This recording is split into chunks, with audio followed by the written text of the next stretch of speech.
Back again live with yet another brewer. Sorry, I have favorites. I'm sorry. I know Matt. I visit his place, and I love his beer. And here he is. I love his beard. Well, Man. that goes without saying. Boy, beard. Yeah, look at this clean shaved face. Yeah. I mean, if I didn't shave for like 6 days, I wouldn't even. You wouldn't be able to tell. Matt, I do have to ask you something. Matt Spitz, by the way, from Moustache Brewing Company out of Riverhead. Hello. Have you purposely gone less on the top to get more on the bottom? Okay, so that's true. That's true. That is not the reason why I, as much people do when they advance in years, you go bald, and I rather be bald than balding, so I shave my head. Yeah, but you're not advanced in years, man. Well, you're like you're spry and young. I'm a spry 34, but I started losing my hair in my mid-20s. So much truth has come out in so little time. You ask a question, I'm gonna freaking answer it. That's right. It's beautiful. Matt, what have you brought to the game today at the 27 Nano Cask Festival? So we brought 2 beers with us. One is Milk and Honey, our brown ale, made with lactose and honey. Is that this That beer? is not that beer, no. Okay, all right. I'll get to that in 1 second. So the Milk and Honey we had brought, in the cask we put the cocoa nibs and cardamom, just to give a little bit extra zing, pizzazz, a little bit something special for this event. The beer I brought upstairs with us here is called Patsy Rides Again. It's Patsy? Yeah, The names of your beers are spectacular, honestly. Thank you. Who thinks about them? We do. So you just, Patsy like it's so creative. You just sit around and go, Oswald or Patsy as in Monty Python and the Holy Grail. Okay. So King Arthur, his sidekick was Patsy, the one with the coconut heads. Yeah. So it's a coconut stout called Patsy. I had a father-son moment, a few years ago with my son, and I showed him the Monty Python and the Holy Grail for the first time. Yes. I felt like I was doing my job. That is, your job is to teach him soccer, Donovan. Calm down. Well, and Monty Python. and Monty Python. Yeah, if I didn't show my son Monty Python, I would be like doing a disservice to the future. I agree with that. Of this planet. I agree with that. Thank you for doing the good work. Thank you.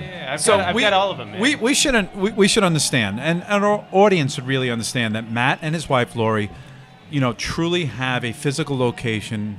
We truly right? do. Not everybody here has a physical location. Not an ethereal. No, it's open to the. Some of us have a spiritual location. Well, some have. I'm sorry, but I'm not sorry, but you have farm breweries that are farm breweries, but Matt's got this like a little industrial space that's really got a little bit of personality to it, I may say. Thank you. What is the address?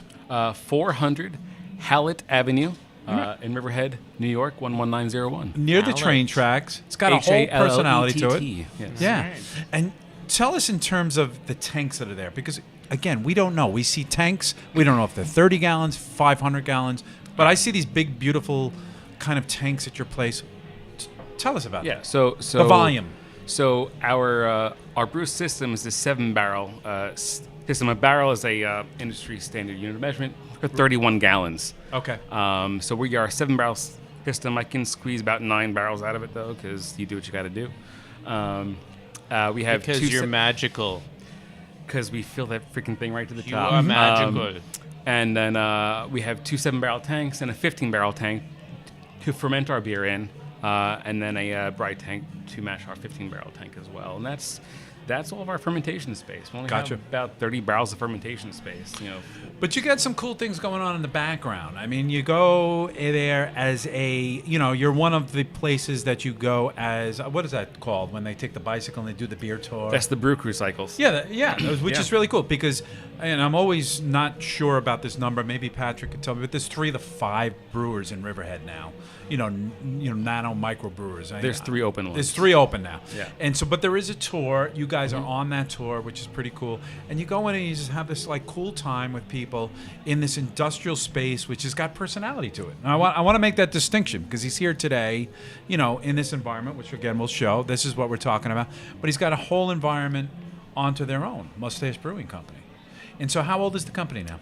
Going on 3 years that our tasting room's been open, and we've actually been in production for 3 years. We started brewing 3 days after Christmas, Young company. 2013. Young company. Now, we were talking about cans before. I don't know. Someone took away my cans, but you're now a huge proponent of cans, and you told me why. Yes, we love cans. Why?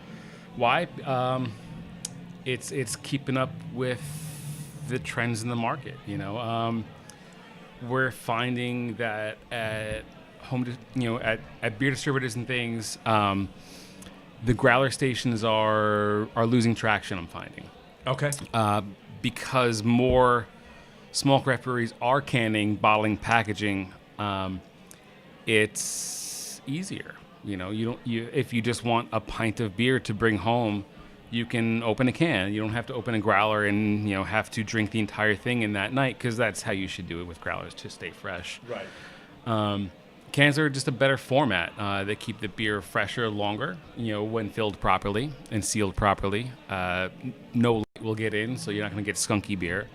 And it's lighter, easier to ship, more economical. Do we talk about the artwork? Because apparently this is a canvas of sure. another creative outlet. Yeah. Absolutely. So you didn't bring a can here, right? I didn't. You got some pretty nifty names on your cans. And tell me about your artwork. Do you commission people to do that? Do you have volunteers? How does that work? So for our core beers in cans, so that's Sailor Mouth, Yep.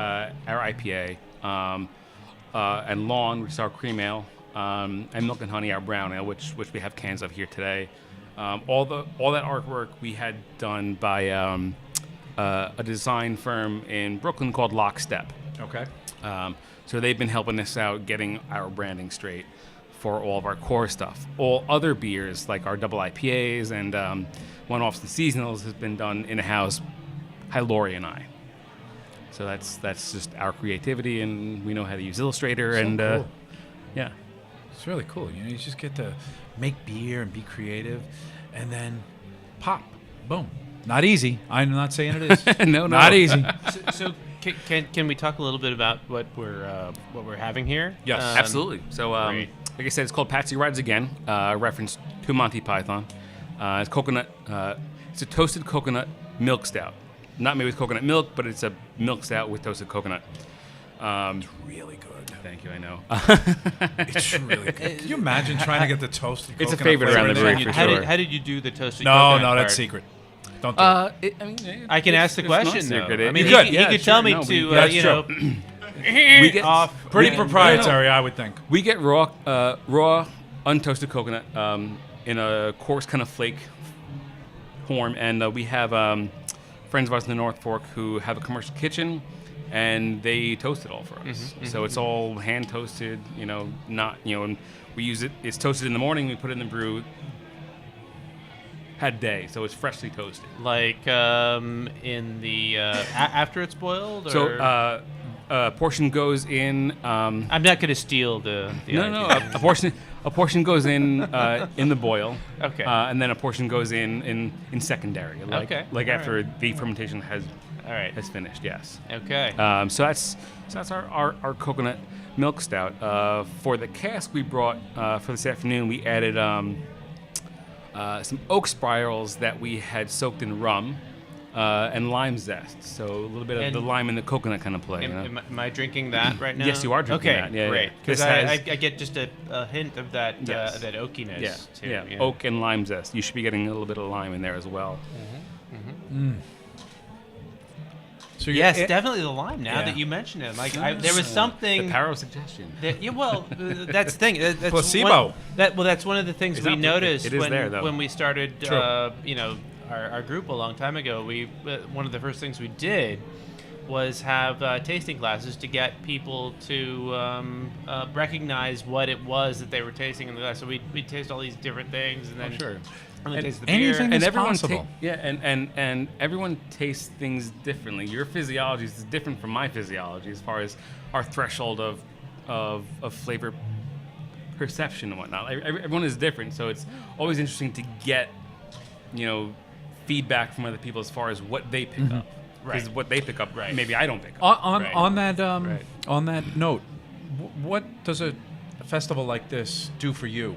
when you're able to interface with people that, honestly are beer enthusiasts. They come here to try the cutting edge or the newest in beer. What does it do for you? So, do you go home back to the laboratory and, take away things from this? Sure. I mean, we get a lot of feedback. We get a lot of, it's mostly a lot of people are always excited to tell you when they really like something. At these kind of events, people don't usually tell you, "Oh, I don't like said this that thing." before. You don't usually get that kind of feedback. I have one question before our guest departs. Yes. Is this your real mustache? No. Of course it is. Come on. Of course it is. All right. Excellent. Excelente.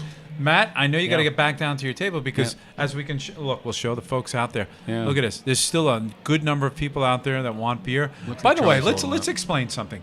Those are all nano casks. Am I correct? Really tiny Well, They're little baby casks. How much beer is in each one of those? Come on, let's talk about this quickly. Between 10 and 5 gallons, depending on the size of the can. 10 and 5 and they're Ish. open with little hammers and Not people little hammers. get. I bought a sizable hammer with me. I don't know. I will not belittle. down talk the size of my hammer. I will not. You have Tiny big hammers. You have big hammers and you have big casks. Hey, look at Poor Jeff. We'll get Poor Jeff next. One last picture. All right, guys. Thank you. Thank you, Matt. Cheers. Thank you, Kevin.